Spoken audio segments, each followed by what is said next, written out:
is your quick tip for the week. For those of you who may be new, I just wanted to introduce myself and let you know that I help businesses, primarily those in their first 2 years of business. I help you as a business owner go from being completely mind-boggled by the accounting to within a year being the expert in your accounting, so that you know your system inside and out. You know how you're supposed to be entering your transactions and processing everything that comes in financially so that you can be permanently profitable. So if you need help in that area, if you are frustrated, you're just sick of not being able to do it, and you want to do it yourself, definitely reach out to me, because that program that I have would be a really good would suit you really well. I almost said really good suitor anyway. Welcome. Like I said, this is the week's quick tip. So I try to do these every Friday for you guys. Usually Friday just works out, and so hopefully it fits into your schedule as well.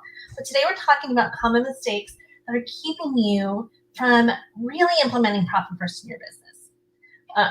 Permanently profitability is within your reach. You can be permanently profitable. It's not going to happen immediately, but when you follow the plan, especially the way that Mike has laid this out for us, it really does work. I can tell you, it works, it works, it works. So I know as entrepreneurs, we love to be innovative.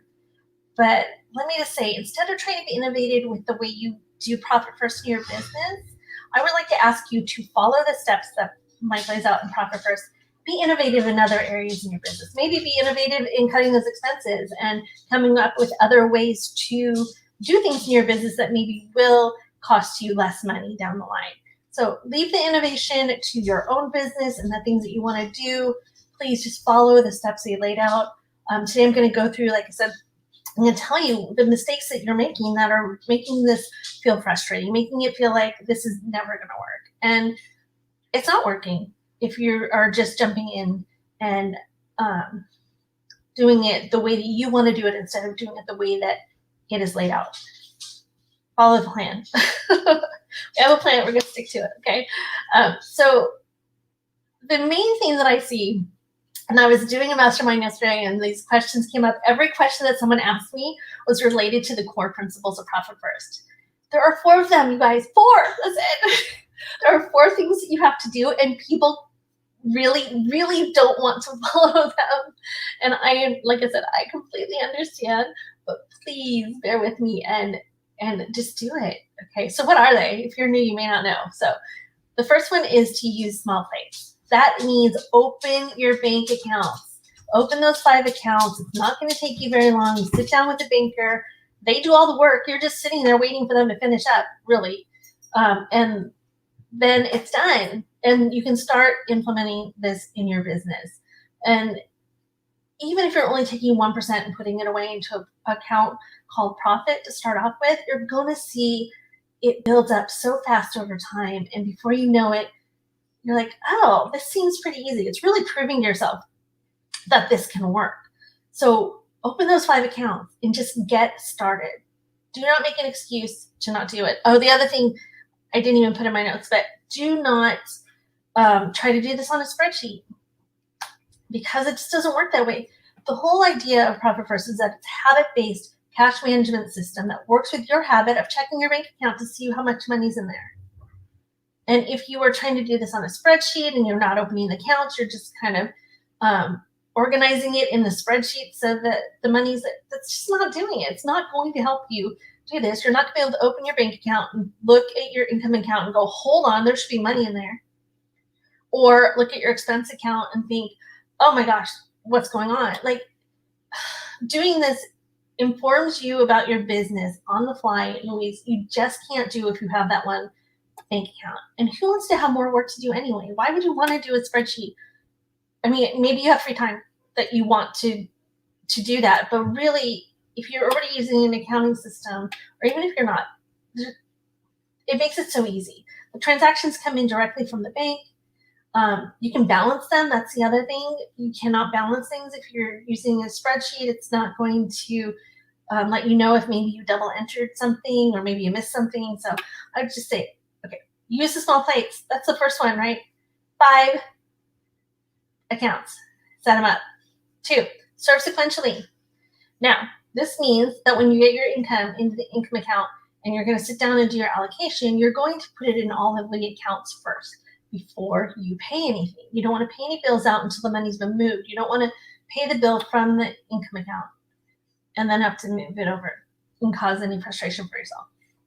This is a little bit out of your control, I think. There's 2 things I want to talk to you about around this one. Just trying to decide which one I want to talk about first.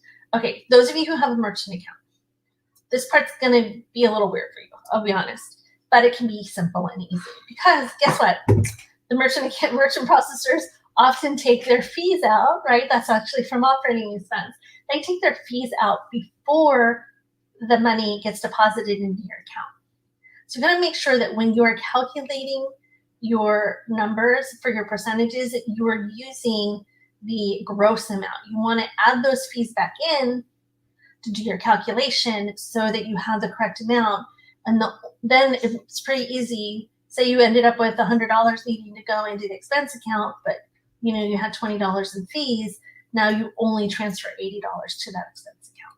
And if you have more questions about that, we talked about that in the mini course that's coming up. So definitely check that out. The other thing is, I want you to figure out the percentage of income that is your materials cost if you are somebody who is in business where it's heavy materials. I have someone who 70% of the income they make is for materials.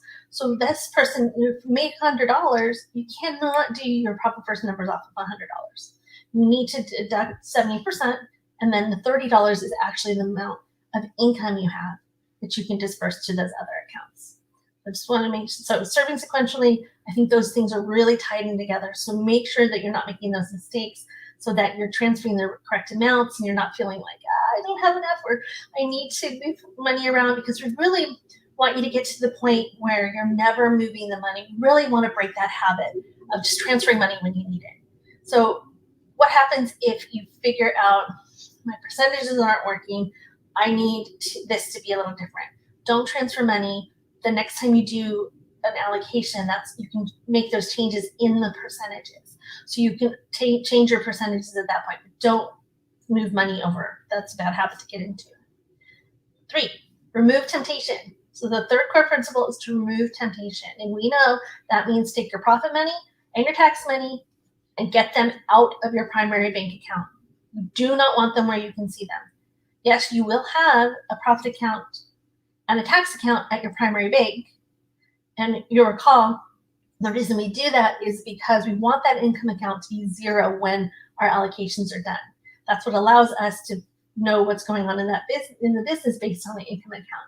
We want that to be 0. But if you were to transfer your profit money directly out to an external bank, it's going to take days to happen, and it can get really confusing. You might think that more income came in when it's really just that money sitting there. So that's why you have those accounts at your primary bank. It's really just a temporary holding account, and you're just moving money over. So you move the money from your income account to the profit account and the tax account, and then you're going to move those to that other bank. You want them untouchable. It doesn't mean you can't touch them ever, but you want it to be hard. Like this morning, I decided, I should log in and look, but it's been probably 2 months at least since I've checked it. I don't know what the balance is in there at all times, and you don't want to, because if you have it in your mind, you might be thinking, that might be too much and maybe I can use it. We want to make sure that you're following this as it's laid out so that the money is there when you need it. And the 4th core principle that you need to follow, but people ignore, is to set up a rhythm. The rhythm is crucial to this working, you guys. Crucial. Now, we call it the 10-25 rhythm, but it doesn't have to be on the 10th and 25th if that doesn't work for you. It is a guideline in this instance, because if you do your allocations and your payments of your bills on the 10th, they're ready, and received by the 15th. If you do it on the 25th, they're received by the 1st for those bills that are due on the 1st. However, I find, especially in the beginning, while you're feeling this out and everything's new, weekly is perfect. You don't want to go too often. You don't want to do every deposit, because whether it's you or someone else doing the accounting, you're going to drive yourself mad having all of these transfers all the time. When you do it once a week, very easy. You have the 4 transfers out of your income account. Once you record those, you go into the other accounts. It's as easy as just checking them off. It makes it very simple. So it doesn't have to be a rhythm that Mike chooses. It doesn't have to be the 1025, but you need to have some sort of rhythm. That informs you about your business. That rhythm allows you to look at your account on that Friday, on that Wednesday, on whatever day you've chosen, and you can spot pretty quickly if something's gone wrong. You can spot if maybe a credit card didn't go through that you wouldn't normally catch, if you just have money sitting in that big pot account. So those are the things I really want you guys to focus on. Make sure you're opening those bank accounts. Make sure that you are accounting for your materials and costs, and that those are getting deducted out first, that you are accounting for your merchant account fees correctly by putting them back into the amount before you do your allocation. Open those bank accounts at the other bank, get that money out of here, and set up a rhythm that works for your business. Now, before we go, registration is now open for the Permanently Profitable mini course happening at the end of this month. This is your chance to learn in depth how to erase your fear of the expenses and establish a worry-free plan instead. And so by the end of the week, you're going to walk away with your expense allocation for your business using your numbers that you calculated. And I'll be showing you how to do that inside of the course. So there's going to be 3 days. It's going to be a Monday, Wednesday, Friday, but on Tuesday and Thursday, for those of you who know that you need help with the homework or that's going to be a little bit challenged for you, once you register, you're going to have the opportunity to schedule a VIP 15-minute homework sessions with me on those 2 days that are in between. So it's something a little bit new this time. I thought that it would be good for you guys to be able to reach out to me. I know that numbers can get people feeling stuck and icky and stuff. So that is going to be included. We're going to be giving away prizes. It's going to be a scholarship giveaway to my year-long course for free. So definitely get signed up. You guys are going to want to be registered for this. You can register online in the Facebook group. I posted this morning that it was open. You can go there. Or if you are on the membership site where the free content is, you can go ahead and there's a link on the free content site as well. So take care. Have a wonderful weekend, you guys.